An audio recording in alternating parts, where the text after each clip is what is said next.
교재 7224페이지를 보시면은 제3절 높은 신분에 의한 성취의 내용이 나옵니다. 지금까지는 10장 45절까지는 낮은 신분, 예수님이 낮아진 신분에 대해서 가지고서 내가 그리스도다 그걸 증명했잖아요. 왜? 구약의 선지자들이 내가 그렇게 낮아진다고 예언했기 때문에 메시아가 오면 낮아진다. 그게 낮아진 신분으로 오신다는 걸 예언한 대로 내가 낮은 신분을 가지고 있지 않느냐. 그러니 나는 메시아다, 그리스도다 라고 하는 사실을 증거함으로 구약의 언약이 성취됐다는 그런 의미거든요. 그런데 지금 10장 46절부터는 반대예요. 정반대. 높아진 신분이다 이거예요. 만약에 아마 예수님이 이 땅에 오셔서 낮아진 상태로 핍박받고 그냥 피살당해서 사형당해서 무덤에서 썩어져 버렸다면 기독교는 현재 존재하지 않습니다. 이 세상에 존재할 수가 없죠. 한때 여러분 기억하시겠지만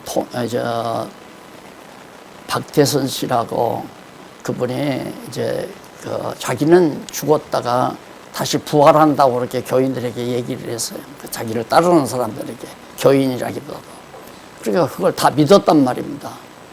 근데 박태선이 죽어서 벌써 다 흙이 돼버렸어요. 그러니까 지금 없어져 버렸잖아요. 지금 몇십 년 되지도 않았는데 바로 그 통일교라고, 아니 통일교가 아니죠. 박태선이 종교가 박태선이를 따르는 집단이 없어져 버렸어요. 그러니까 지난번 여러분들에게 말씀드린 대로 예수님이 내가 이제 고난을 당한다. 사람들이 나를 붙들어 갈 것이다.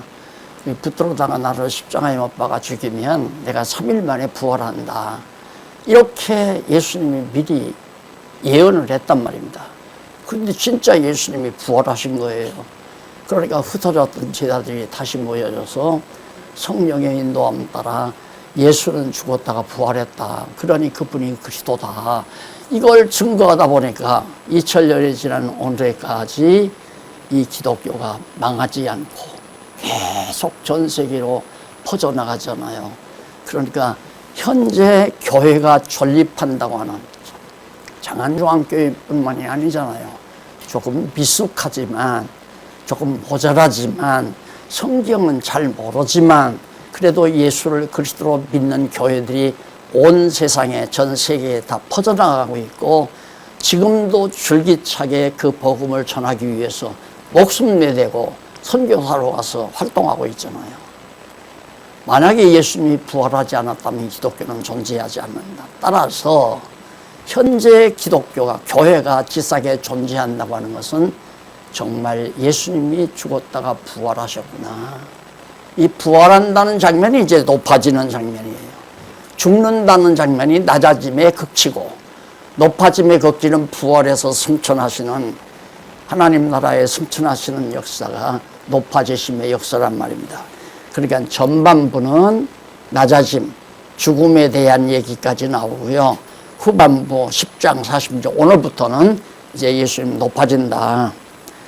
높아지는데 어떤 분인가 높아짐의 신분, 높은 신분에 대해서 증거하는데 첫째로 가로 없는 1번 7225페이지 주인의 신분에 의한 증거가 나와요. 주인의 신분. 내가 이렇게 초라하게 말구에 태어나서 이렇게 바리새인과 서기관들에게 또 로마 제국주의자들에게 핍박을 받고 내가 처럼 어려움을 많이 겪지만은 너희 보기에 정말 초라한 것 같지만은 내가 본래는 주인이다. 온 세상의 주인이다 이 말이에요. 근데 여기 주인이라는 말은 여호와다라는 얘기예요. 여호와 신분에 의한 증거.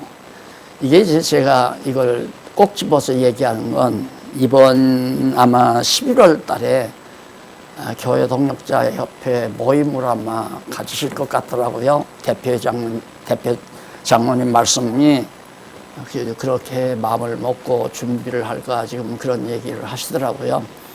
그런데 그때 우리 박홍기 교수가 신약 성경에 여호와라는 한 여호와 이름이 다 주로 바뀌었다. 주라는 이름으로 바뀌었다. 그것이 한 200여 군데가 된다. 그 문제에 대해서 구체적으로 하나하나 다 설명해 주면서 어디에 주가 여호와다 이걸 바뀐 거 잘못 번역된 거죠. 그 잘못 번역된 동기는 여러분이 잘 알잖아요. 여호와라고 하는 이름이 너무 존귀하고 장엄하기 때문에 감히 함부로 부르면 안 된다 이거예요. 그게 어디서부터 나오느냐면 여호와 이름을 망령되 일컫지 말라니까 유대인들은 그걸 갖다가 착각을 해가지고 함부로 여호와 이름 발설하지 말라. 제가 초등학교 다닐 때 되게 한번 싸울 뻔 알았어요. 그게 뭐냐면 친구놈이 아버지 이름을 막 부르는 거예요.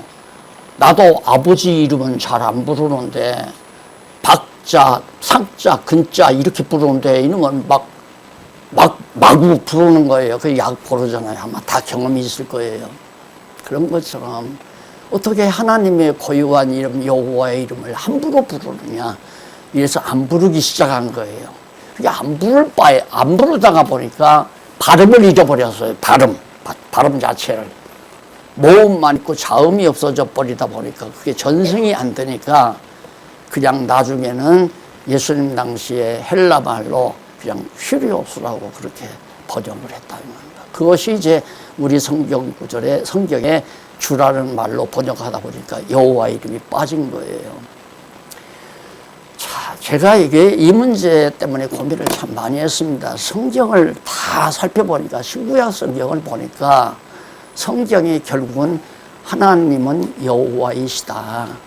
우주와 만물을 창조하시고 모든 걸 주관하시며 역사를 지배하시고 인간의 생사와 복을 주관하시는 여호와 고유명사 여호와이시다. 이걸 계시하는 건데 놀랍게 신약 성경에 보니까 한마디가 없어요. 여호와 이름이.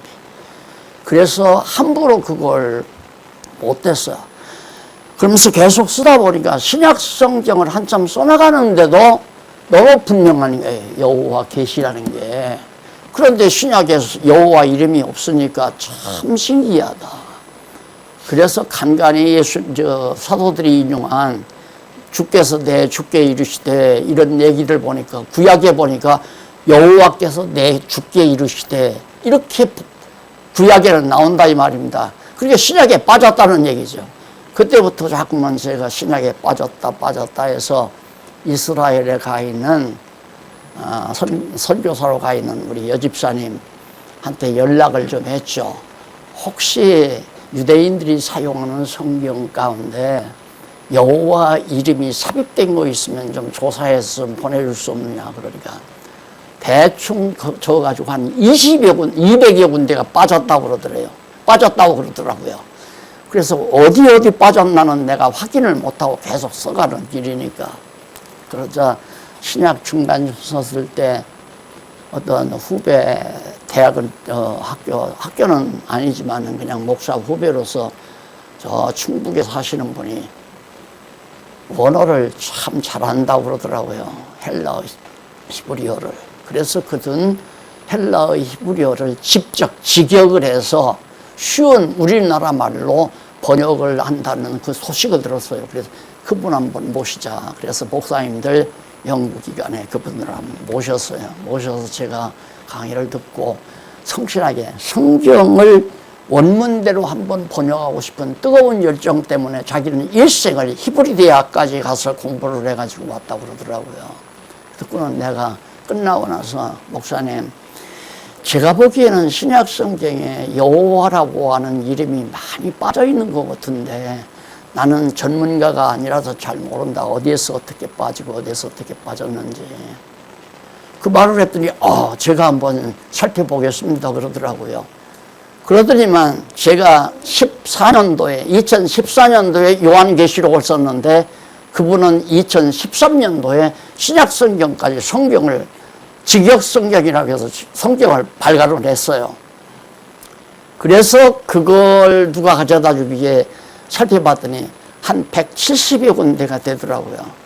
근데 그것도 좀 모자란 거예요. 박홍규 교수가 또 나머지 확인을 해가지고 한 200여 군데가 빠진 것을 지금 정확하게 근거를 잡아서 이번 정말 교회 동력자 협회로서는 정말 무게 있는 귀한 강의라기보다 연구 발표죠. 우리 연구소에서 학술을 해서 그동안 연구하는 거니까 정말 무게 있는 연구 발표를 우리 박홍기 교수가 지금 준비하고 있으니까 그때 자세히 들으시면 될 겁니다. 그래서 여기서 주인의 신분에 의한 증거를 여호와 신분에 의한 증거로 그렇게 여러분들이 생각하시면 틀림이 없습니다. 그리고 여호와 신분에 의한 증거를 가지고 얘기를 하는데 우선 이쪽 앞에 높은 신분에서 그 우선 첫 문단에서 의미 분석을 한번 보십시다. 두 번째 줄 끝부분에 보면 7224페이지 끝부분에 보면 그 내용 가운데 10장 46절로 13장까지는 오늘 공부할 겁니다. 주인의 신분에 의한, 그러니까 여기도 여호와 신분에 의한 성취함으로 증거하신 내용이다. 그래, 여호와 신분이 성취됐다. 높아짐의 신분이 성취됐다. 여호와의 높아진 신분이 그거죠. 그리고 그 다음에 14절로 16장은 구속주 신분에 의한 성취 이렇게 나와요. 그러면 먼저 주인에 의한 신분 가운데서 거기서 보면 그 내용 가운데 표적으로 여호와를 드러내시는 여호와 신분을 드러내는 증거 내용이고 13장은 말씀으로 여호와 신분을 드러내는 그런 증거 내용으로 나와 있습니다. 그럼 먼저 첫 번째 한쪽 가로 1번 표적으로 여호와 증거 내용을 10장 46절로 11장까지 10장 46절에서 11장까지 오늘 이거 공부할 겁니다. 자, 그 내용을 보면 첫 번째가 10장 46절에서 11장까지는 주인의 여호와 표적을 보여주고 여호와라고 하는 확실한 표적을 보여줌으로 증거하고 그 다음 11장 20절로 33절은 표적의 결과 예수님이 어떤 표적을 드러내셨는데 앞에서 증거하게 드러내셨는데 그 표적의 결과로서 가르쳐 당신이 정말 여호와 신분을 가지고 있다는 사실을 증거하는 내용으로. 자, 그러면 여러분 얼마나 대단한 건지 아시잖아요. 어떻게 신구약 성경 66권이 이렇게 단마디 여호와 계시, 신구약 성경 전체는 여호와 계시, 그 여호와도 여호와의 존재, 특히 그분이 존재하느냐 존재하지 않느냐 이거에 대한 확증을 보여주고 두 번째는 그분이 어떤 분이시냐 그분의 속성에 대해서 계시하는 것이 성경 66권이에요. 얼마나 간단하고 쉬워요. 또 박 교수님한테 혼나겠네. 간단하고 쉽다고 그런다고. 아니 그 내용이 간단하고 쉽다는 얘기예요. 그걸 확인하는 데는 66권 다 알아야죠. 맞다. 그러니까 공부를 제대로 하시는 분은 강문집을 읽고 성경을 보면서 야 맞다. 우리 강남노회 어느 목사님은 나는 안 들었는데 그러고 얘기를 했대요. 이 교재를 보면서 얄밉도록 딱딱 들어맞는다고. 얄밉도록 딱딱 들어맞는다고 그러더래요. 그래서 그분이 시험에 든 이유가 앞에 그 얄밉게 생각했던 것 때문에 시험에 들었구나.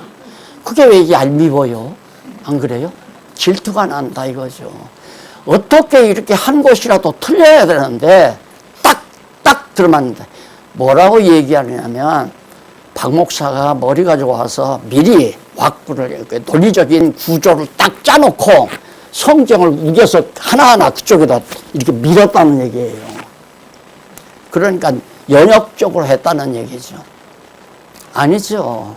균학적으로 했어요. 성경 본문을 보니까 딱딱 올라가 가지고 결국 여호와 계시.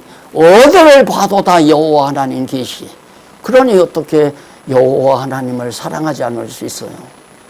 확실한데 너무 위대하고 잘났는데 여러분 김여숙이는 좀 만들었으면 좋겠어요. 총각 때 아름다운 여자 보면 야, 저 여자하고 결혼했으면 좋겠다 이 생각 다 하잖아요. 남자들이 안 그래요? 제일 이쁜 여자. 그런데 막상 약속하고 결혼하려고 해도 혹시나 더 이쁜 여자가 있을지 모르는데 이것 때문에 주저주저 하는 경우가 많잖아요. 남자만이 그런 게 여자도 마찬가지죠. 프로포즈 받고도 너보다 더 잘생기고 잘난 남자가 있을지 모르는데 내가 너하고 안 하지. 그 미루다가 결국에는 그냥 시집도 못 가고 장가도 못 가고 그런 사람들이 많아요.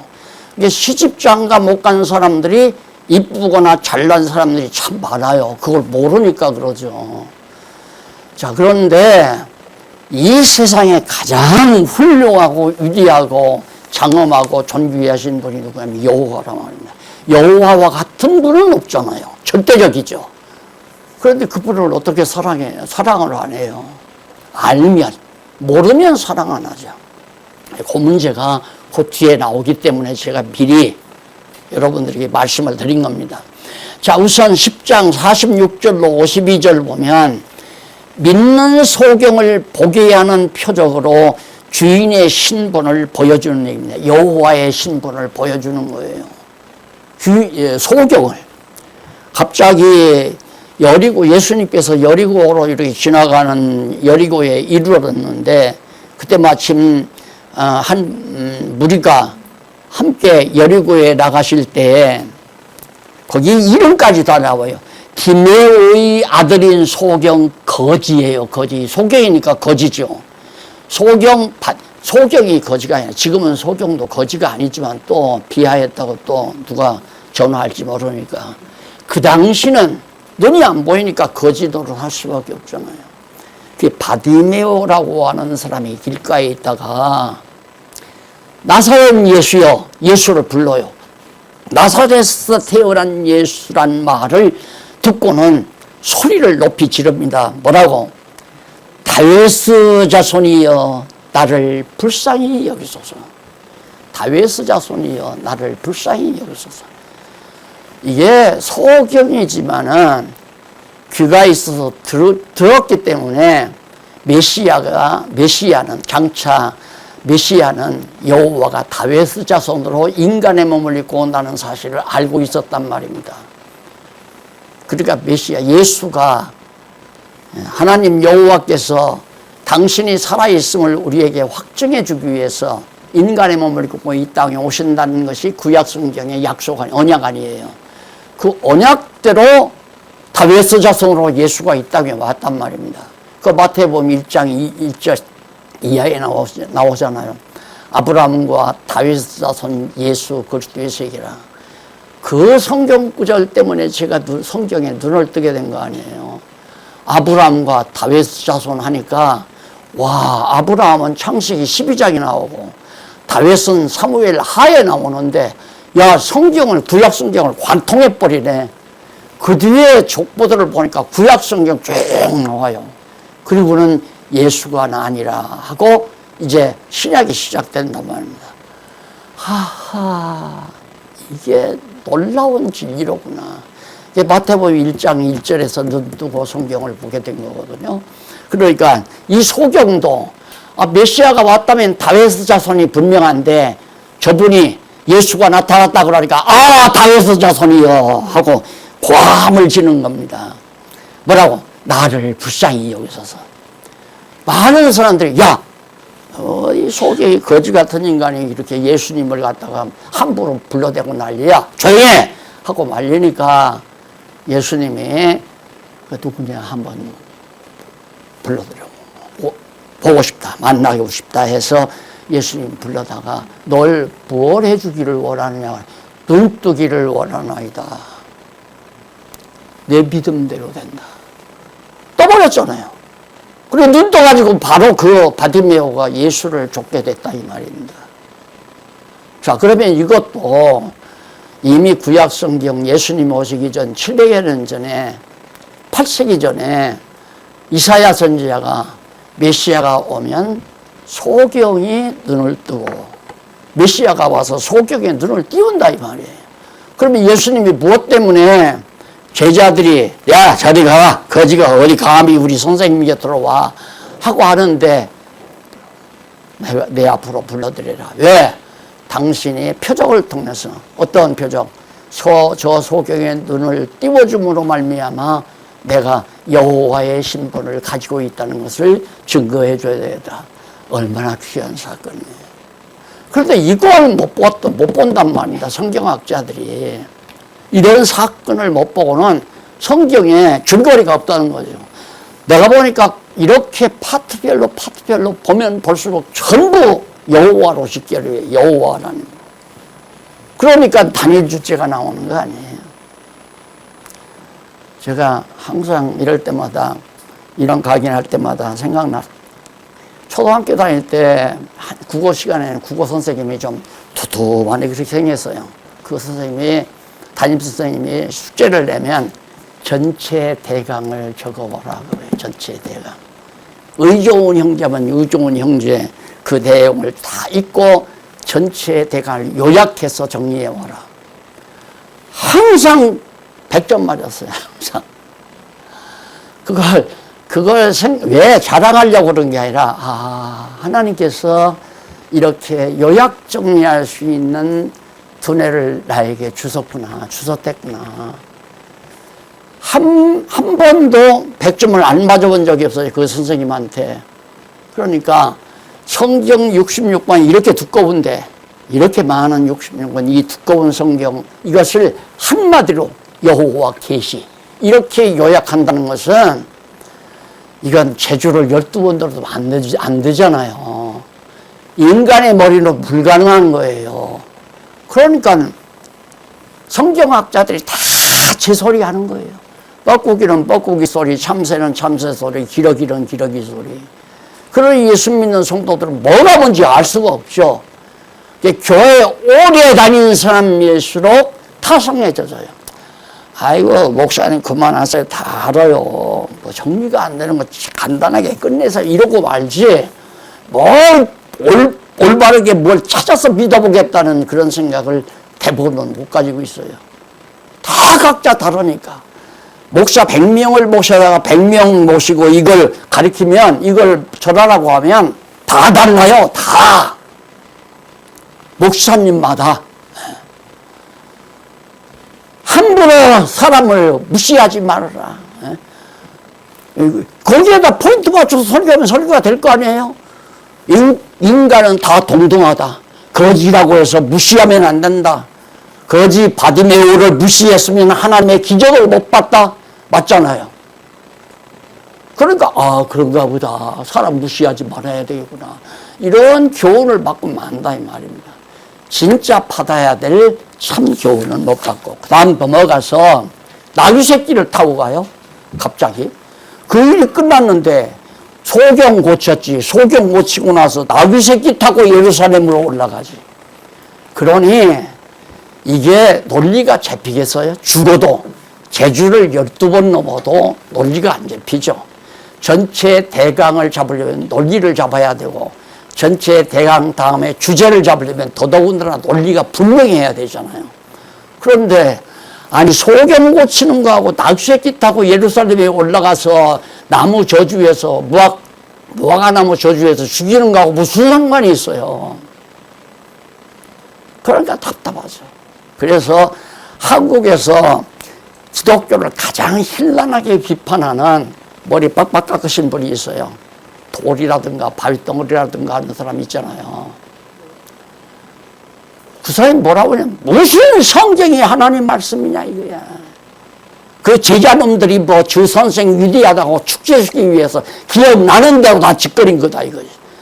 아니 막 그런 얘기 들으면 열받다가도 저것도 하나님께서 시킨 일인데 내가 열받을 필요 없어요. 지옥 자식을 왜 하나님이 왜 안 시키겠나. 지옥 가기 위해서. 목사 사정없이 두들겨 패잖아요. 목사들. 이게 맞는 얘기. 그러니까 지성인들은 보통 얼른 보면 맞는 얘기죠. 이게 무슨 논리가 있냐. 논리 없으면 진리가 아니에요. 진리가 아니잖아요. 진리가 적어도 되려면 논리가 완벽해야 돼요. 아침 먹고 점심 먹었다 하면 이건 논리가 되지만은 점심 먹고 나서 3시간 있다가 아침을 먹었다. 이건 논리가 안 맞는 얘기란 말입니다. 논리가 안 맞으면 일단 진리다, 진리 아니다 평가 자체가 안 되는 거예요. 진리의 첫 번째 조건이 완벽하게 논리적으로 연결이 되고 구조가 형성이 돼야 되는데 성경은 그렇게 할 수가 없어요. 천하 없어도 인간적으로는. 그럼 논리가 형성이 되면, 논리가 분명하면 거기에서 이제 단일 주제가 나오는 거죠. 단일 주제. 이제 그거에 대한 근거가 확실하고, 그래서 논리가 분명하고 근거가 확실하면 진리라고 할 수 있단 말입니다. 그런 게 세상에는 어떤 학문 논리도 없거든요. 논리는 그렇게 관념적으로 만들어낼 수 있지만은 사실 근거가 없잖아요. 사실 근거가. 그러니까 그럴 바에는 우리는 사실 근거나 찾자. 그러고는 경험 철학으로서 과학을 발전시킬 수밖에 없죠. 과학은 결론이 없어요. 그냥 과정적인 논리뿐이지. 그러니까 세상에는 완벽한 진리란 절대 없거든요. 적어도 지성인이라면 절대 진리 말 안 해요.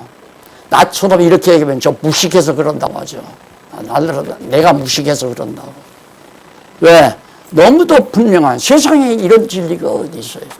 여호와 하나님 살아계시고 또 살아계신 여호와 하나님이 우주 만물을 창조하시고 주관하시고 섭리하신다는 사실이 너무 분명하고 확실하게 확정이 되니까, 근거가 분명하니까 안 믿을 수가 없는 거죠. 사랑 안 할 수가 없고, 너무 위대하고 장엄하시고 훌륭하신 분이기 때문에 존경스럽고 사랑하지 않을 수가 없고요. 자, 그래서 거기 보면 이제 예수님이 이렇게 예루살렘으로 가시다가 갑자기 누가 묻거든. 가서 제자들에게 저 건너 마을에 가서 나귀 새끼 하나를 끌어오라고 그래요. 가서 이제 끌어온다고 가면서 예수님께서 왜 그걸 끌어가느냐 하고 주인이 얘기하거들랑 주가 쓰시겠다 하라. 주가 여호와께서 쓰시겠다 하라. 그 말 하라 이거예요. 그러니까 끌어오니까 또 주인이 아무 말도 안 해요. 나귀 새끼를 끌어오니까 끌어다가 저고리를 벗어버리고 길가에다 깔고 예수님은 나귀 새끼를 타고 이제 예루살렘에 올라간다 이 말입니다. 왜 그럽니까? 스가랴서 선지자가 한 7, 8세기 전에 6, 7세기 전에 스가랴 선지자가 나귀 새끼를 타고 예루살렘에 메시아가 입성한다는 예언을 한 바가 있어요. 예수님도 오시기 전에 스가랴 선지자가 바로 메시아가 나귀 새끼를 타고 예루살렘 도성으로 올라간다. 그 예언대로 예수님께서 나귀 새끼를 타고 이제 올라가니까 막 찬양이 터질 거 아니에요. 유대인들은 그걸 알고 있으니까, 아, 진짜 이번이 이제 이스라엘의 왕으로 군림하는구나. 나귀 새끼를 타고 그냥 나귀 타고 간다면, 보통은 다 나귀 타고 다니니까 구분이 안 되죠. 그런데 그걸 확실하게 구분짓기 위해서 나귀 새끼를 끌어오라고 그래, 새끼. 그리고 선지자가 새끼를 탔다고 예언했기 때문에 예수님이 나귀 새끼를 타고 올라가니까, 자, 호산나 찬송. 호산나는 왕에게만이 부르는 만세 소리거든요. 근데 거기 보면 많은 사람들이 소리로 호산나 찬송하리로다. 몇 절에? 9절에 나와요. 앞에서 가고 뒤에서 따르는 자들이, 예수님이 이제 나귀 새끼를 타고 앞뒤로 많은 사람들이 따라가는데 그 사람들이 뭐라고 그러느냐면, 호산나 찬송하리로다. 주의 이름으로 오시는 이여. 거기 주라는 말씀도 여호와예요. 여호와 이름으로 오시는 자여, 오시는 이여 찬송하리로다. 그러니까 구약의 언약대로 이루어진 게 너무 분명하잖아요. 자, 그러면 이제는 여러분들이 다 이제 그 방향을 잡으셨을 거예요. 박 목사님 강의에 들어가면 맨날 그냥 구약의 예언대로 예수가 왔다더라. 그게 이제 누가복음까지 나오는 거예요. 누가복음까지, 아니 요한복음까지. 그러면 구약의 예언대로 오신 예수가 여호와다 이거 아니에요. 여호와가 오셨다. 그러니 여호와 살아계시다 안 살아계시다? 여호와 살아계신 게 분명하다. 다만 여호와께서 눈으로 보이지 아니하니까, 신은 볼 수가 없으니까 인간의 몸을 입고 오신 거예요. 그것이 화육이라고 그러죠. 화육. 예수님께서 육신으로 변화하셨다. 육신을 입고 오셨다. 근본은 여호와다. 여호와께서 인간의 몸을 입고 이 땅에 오셨다. 그러니까 그것만 봐도 여호와 하나님이 존재한다는 거 확실한데, 어떻게 몇천 년 전에 예언한 내용들이 정확하게 역사적 사실로 이루어지느냐 이 말이에요. 여호와가 안 계시다면, 여호와께서 언약한 것이 이루어진다고 하는 것은, 몇천 년 후에 이루어진다고 하는 것은 여호와 하나님이 살아계시니까 존재하는 거 아니에요. 살아계시다는 확실한 확증. 그래서 믿는 거거든요. 자, 그 다음 넘어가서 올라갔어요. 예루살렘이 또 올라가는데 11장 12절로 14절 무화과 나무를 그 예루살렘 성전에 들어가서 다 구경하고 나와서 바로 보니까 뭐 장사하는 사람도 있고 뭐 와서 이제 돈벌이로 일하는 사람들 돈벌어. 왜? 제사 드리러 오는 사람들이 양이나 소를 끌고 오기가 버겁잖아요. 그러니까 성전 마당에다가 양 매놓고 송아지 매놓고 바깥 마당에다가 그 매놓고 이제 우시장처럼 팔아요. 재물을 비싼 돈으로. 그래서 그렇게 돈 주고 팔고 그러니까 하나님의 집을 갖다가 장사터로 만들었잖아요. 막 책망을 하면서 하나님의 집은, 이 성전은 기도하는 집인데 너희들이 왜 이렇게 하느냐고 책망하고, 이제 나오시는 김에 시작하시니까 성전 문 밖에 무화과 나무 하나가 있는데 그걸 살펴보니까, 열매를 얻고자 해서 살펴보니까 열매가 안 달렸어요. 근데 그때가 열매가 맺힐 때가 아니에요. 열매 맺힐 때 아닌데 열매 안 맺는 건 당연하잖아요. 그런데 예수님이 인간적으로 무자비한 거죠. 그 나무를 향해서 너는 평생, 너는 장차 계속해서 열매 맺을 수가 없을 거라고 저주를 해버려요. 그런 사건이 14절까지 나왔는데 15절로 19절에 보니까 이쪽 넘어와서 7231페이지 성전 상의를 내쫓는 표적으로 주인의 신분을 보여주면서 여호와의 신분을 보여주고, 그리고는 이제 그 표적의 결과가 두 번째, 양쪽 가고 두 번째 11절로 20절로부터 33절까지 11장 표적의 결과로 가리키는데, 첫째가 어떤 표적이에요? 20절로 26절에 보면 7234페이지 예습다 해 오신 걸로 전제하고 가기를 합니다. 20절로 26절 무화과 나무가 마른 표적의 결과로 믿음에 대해 설명을 해요. 자, 여기 조금 문제가 되는 데 있으니까 조금 신경을 쓰시기 바랍니다. 무화과 나무가 예수님이 저주한 대로 무화과 나무가 말라버렸어요. 그 다음에 보니까 그런 표적이 딱 드러나요. 그건 뭐냐면, 예수님이 하나님이심이, 여호와이심이 분명하구나라는 걸 표적으로 보여줬는데, 그 표적이 이루어지니까 그걸 통해서 제자들이 있다가 예수님께 이렇게 물어요. 먹어서 베드로가 생각이 나서 여짜오되, 21절에 나오죠. 나서 여짜오되 랍비여 보소서 저주하신 무화과 나무가 말랐나이다. 예수께서 대답하여 저희에게 이르시되 하나님을 믿으라. 내가 진실로 너에게 이르노니 누구든지 이 산더러 들려 바다에 던지우라 하며 그 말하는 것이 이룰 줄 믿고 마음에 의심치 아니하면 그대로 되리라. 이 성경 구절 때문에 얼마나 많은 성도들이 산에 가서 엎드려서 한 달 40일 넘게 밥을 먹지 않고 기도하는 성도들이 얼마나 많이 생겼어요. 또 금요일마다 철야 기도하지, 새벽마다 나와서 울며 기도하지. 그러니까 기독교가 이상한 종교가 돼버린 거예요. 이런 성경 구절 하나 때문에. 믿고 구하면 다 된다 이거야. 그래서 기도는 만능이다. 여기 얼른 보면 그렇게 나오잖아요. 자, 왜 너희들 못 믿느냐? 내가 저주하면 저주대로 그대로 말라버릴 걸 믿어야지. 하나님을 믿어라. 예수님이 하나님이라 이 말이에요. 당신이 얘기 때문에 그대로 이루어진다. 그러면서 이제 비유를 들었는데 이 산들로 저리 옮겨라 하면 다 이루어진다. 그것도 믿고 기도만 하면. 자, 이 말은 하나님께서 이 산을 저리 옮기라 하면 하나님이 명하시면 다 이루어지는 거기 때문에 그 하나님의 명하신 대로 뜻대로 기도를 해야 이루어진다는 얘기거든요.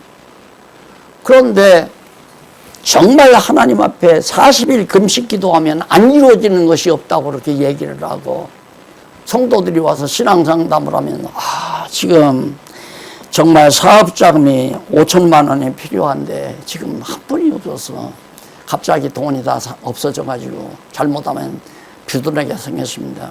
목사님 뭐라고? 하나님 앞에 기도해.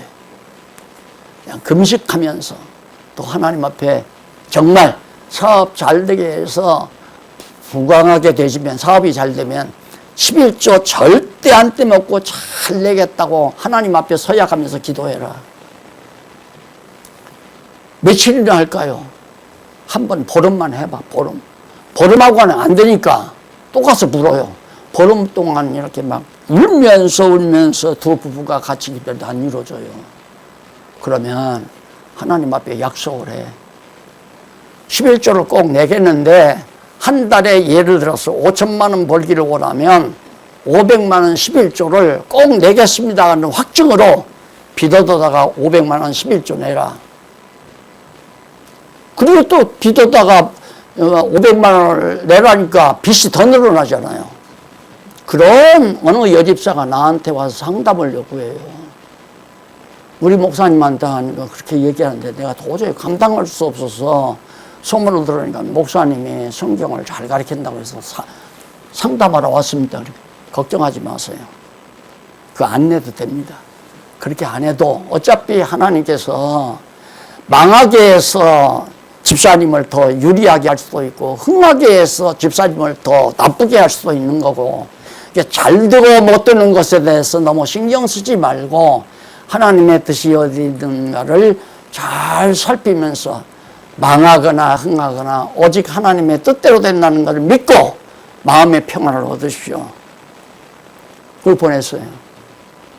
그러니까 이런 성경 구절 하나를 잘못 해석해 놓으니까 성도들이 다 함정에 빠져가지고 얼굴이 뒤로도록 먹지 않고 밤잠 안 자고 기도만 하니까 간이 상할 수밖에 없고 얼굴이 누렇게 될 수밖에 없죠.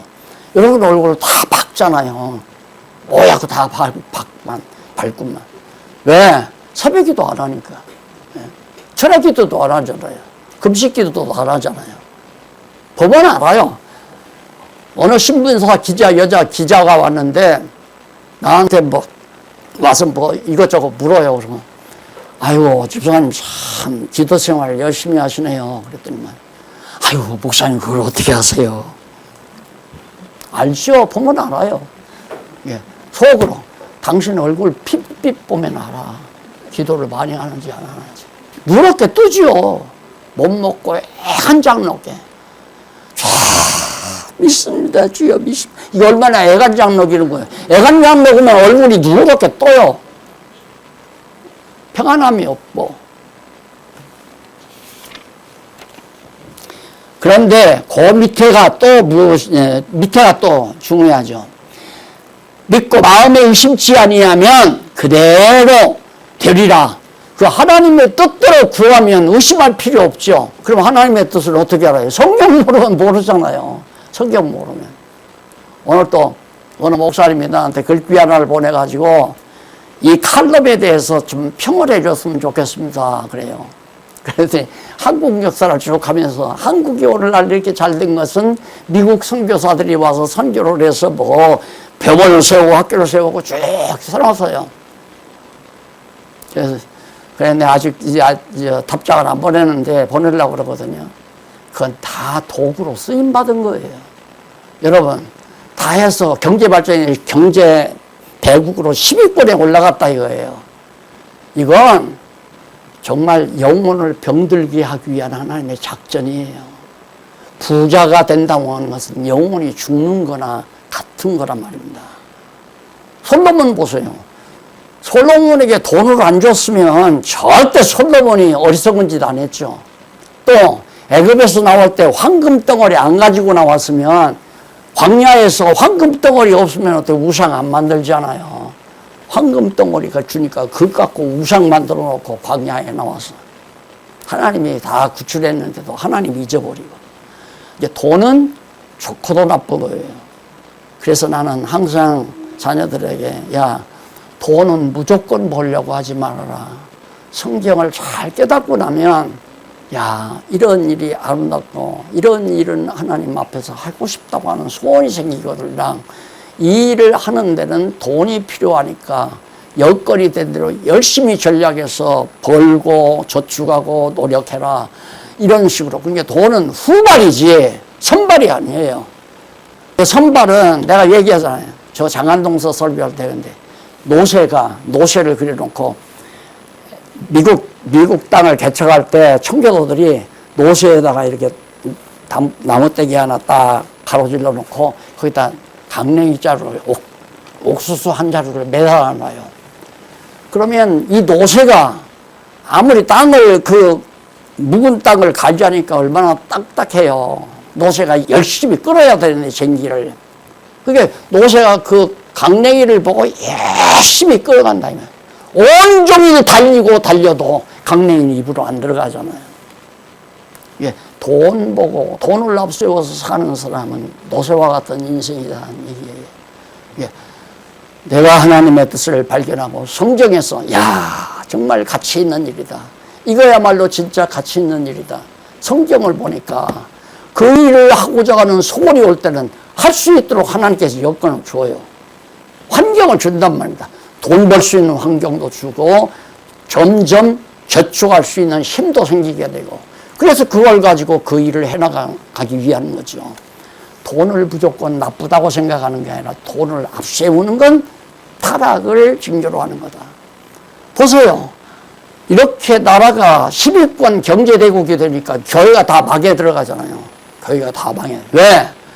목사님들이 그렇게 가르쳤으니까. 예수 잘 믿어야 새벽기도 열심히 나오고 11주 잘 내야 부자 된다고 했는데 살아보니까 그게 아니네. 쟤네 아버지는 교회도 안 다니는데 막 큰 재벌이 되고, 우리 아버지는 교회 열심히 다니고 정말 교회에 충성하는 집사님인데 맨날 정말 생활비가 모자라고 늘 새빵살을 진전긍긍하고, 이게 다 눈으로 드러난다 이 말입니다. 그러니까 에이 그거 아니야. 그 요즘 젊은 사람들 다 영악하잖아요. 그런데 오늘 여러분들이 지금 성경을 이렇게 정확하게 다 배워놓으면 그런 어리석음에 빠져들지 않는다 이 말이에요. 그리고 사는데 힘이 솟고, 왜? 가치가 너무 분명하고 삶이 하루하루가 의미로 다가오기 때문에, 의미 있는 생활로, 가치 있는 생활로 다가오기 때문에 기빠지는 일이 없단 말입니다. 사람이 기빠지면 병들고, 병들면 낙심하게 되고 죽고 그러는 거 아니에요.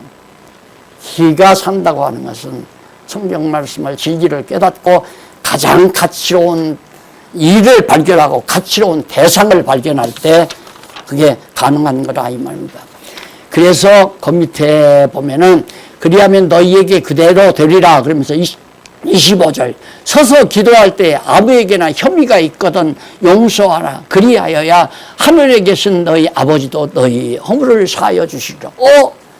여기에서 또 제가 참 고민을 많이 했어요. 이거 형제 용서를 해줘야 하나님이 내 죄를 용서하는구나. 그래서 주기도문에도 보면 우리가 우리의 죄를 용서해 준 것 같이 우리의 죄를 용서해 주옵시고, 그 내용이 나오면 그거 같은 얘기란 말입니다. 이거 번역 잘못된 거예요. 번역 잘못. 그러면 내가 예를 들어서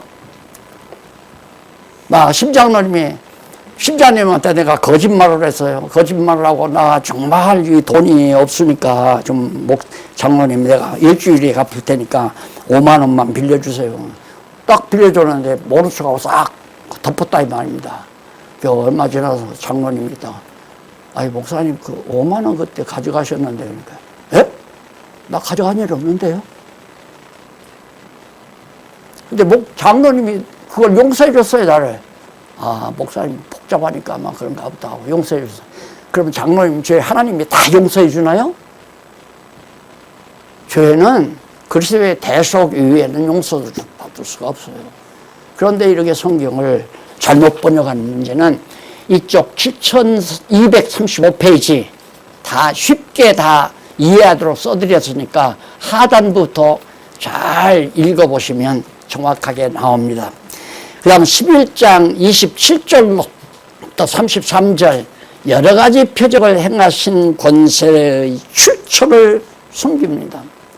보니까 예수님이 표적을 해야 하는데 권세가 대단하고 그리고 말하는 것 자체가 누가 감히 감당해낼 수가 없는 거예요. 그러니까 당신 어디서 그런 권세가 나오느냐 그거 물었어요. 그러니까 예수님이 나도 하나 묻겠다. 나도 하나 묻겠는데 너희들이 대답하면 나도 대답해주고 대답 못하면 나도 대답 못하겠다. 뭐냐? 그러니까 예수님이 요한의 세례가 사람에게로 오냐 하나님에게로서 오냐 라고 물었어요. 그러니까 백성들은 지금 다 하나님께로서 온 세례라고 요한의 세례를 그렇게 믿고 있거든요. 그러니까 바리새인들이 가만히 생각하니까 사람에게서 온 세례다라고 하면 백성들이 막 자기들을 형통할 거고 하나님께로서 왔다 하면 그런데 왜 세례 요한의 세례를 믿지 않느냐라고 예수님이 막 충만할 거고 그러니까 그건 우리는 잘 모르겠다. 그럼 나도 말 안 하겠다. 그리고 그걸 안 알려줘요. 왜? 그들에게 자세히 알려주면 그들이 또 함부로 건들지 말자. 저 예수 저 하나님인데 함부로 건들지 말자. 그래가지고 예수님이 이제 잡혀 죽어야 되는데 그 잡혀 죽기를 위해서 나온 그 장면에 아까 제가 어려우니까 원어문으로 잘못 해석한 거니까 그 부분 예수님 붙들어가면 붙들려 가도록 놔둬라 그 말이에요. 그러니까 바리새인과 서기관들이 예수님 안 붙들어가면 어떨 거예요? 안 붙들어갈 수는 없지만은 예수님 입장에서는 자세히 가르쳐 줄 필요가 없어요. 하나님께로부터 왔다라고 가르쳐 줄 필요가 그러니까 안 가르쳐 주는 거죠. 모르는 사람은 모르는 거예요. 그러니까 제가 요즘에는 철이 좀 많이 들어서 듣든가 말든가 공부를 하든가 말든가 애태울 필요는 없다. 하나님께서 공부할 사람은 열심히 공부하게 하는 거고 안 할 사람은 안 하게 하는 걸 내가 애써 자꾸 공부하라고 하는 건 뭔가 속셈이 있어서 그러라. 나만 오해받지. 그럴 필요 없잖아요. 그냥 알려달라는 사람은 매주 만나자고 해도 내가 만나줘요. 밥도 사주고 커피도 사주면서까지. 나만 사는 건 아니지만 자꾸 사주니까 나도 사줘야 되잖아요. 매주 한 주일에 2번씩도 만나고 하려고 하는 사람은 하려고 안 하면 안 하는 거죠. 뭘 그리 내가 아쉬울 게 뭐 있어요. 원래 정말 제대로 밥장사하는 사람은 손님 오기를 사정할 필요 없어요. 먹고 싶으면 와라. 우리 음식 한 번만 먹어봐라. 먹어보고 맛있으면 오지 말라고 해도 택시 타고 오잖아요. 어떤 목사는 여기서 서울에서 과거에 어느 압구정동에 있는 목사님이었대요. 음식 먹으러 강릉까지 간대요. 점심 먹으러. 수교차 타고. 그렇게 하라는 얘기는 아닙니다. 하나님의 말씀은 강릉 아니라 강강릉이라도 가야죠. 좋으면. 안 그래요? 자, 이렇게 해서 오늘 강의는 11장까지 말씀을 드렸습니다. 다음 시간 12장 첫 번째 순환의 신분을 가르치는 내용을 공부하도록 기도하십시다. 자비하신 아버지 하나님, 성경을 주신 하나님의 사랑 감사합니다. 신구약 성경이 없었으면 어떻게 여호와 하나님이 살아계시고 살아계신 여호와 하나님을 사랑하면서 이웃을 내 몸처럼 사랑하고 살 수 있겠습니까? 하나님이여, 이제 사랑하는 귀한 종들에게 지혜와 총명 주소서. 성경 읽고 의미 있고 가치로운 삶에 힘차게 살아갈 수 있도록 은 좀 베푸시옵소서. 예수님 이름으로 기도드립니다. 아멘.